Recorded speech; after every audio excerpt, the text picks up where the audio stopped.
It was Halloween night, and 13-year-old Sophie was getting ready for a spooky evening with her friends. Her parents were hosting a party downstairs, but Sophie had declined to join, eager to try out her creepy costume and prepare for the ultimate prank she had planned.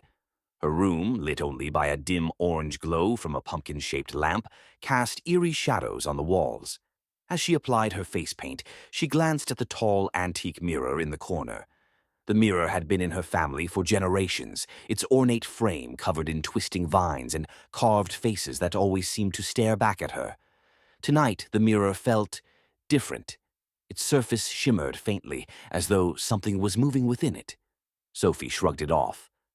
"It's just my imagination," she muttered, focusing on her reflection. She painted fake scars on her cheek and added dark rings around her eyes. Then something caught her attention. Her reflection smiled, a second too late. Sophie froze, her heart pounding. She leaned closer to the mirror, inspecting her reflection.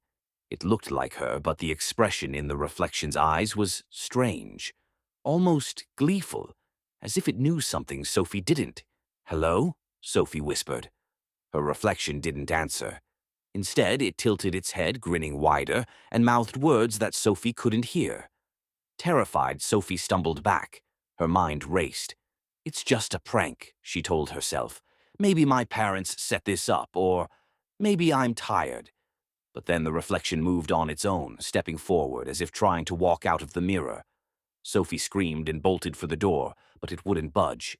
Behind her, the sound of cracking glass filled the room.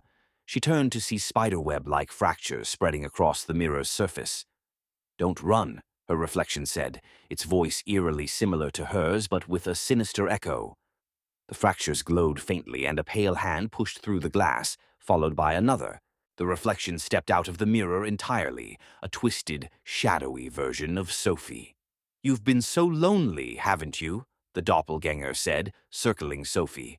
"Don't worry, I'll take over. You can have a rest inside the mirror." Sophie backed away, her mind racing for a plan. She grabbed the pumpkin lamp and hurled it at the doppelgänger. The glass shattered, and the light flickered out, plunging the room into darkness. The doppelgänger laughed, a chilling, hollow sound. "You can't get rid of me that easily." Thinking quickly, Sophie grabbed her phone and turned on the flashlight. The beam illuminated the room, and the doppelgänger hissed, shielding its face. "Light," Sophie realized. "It hates the light."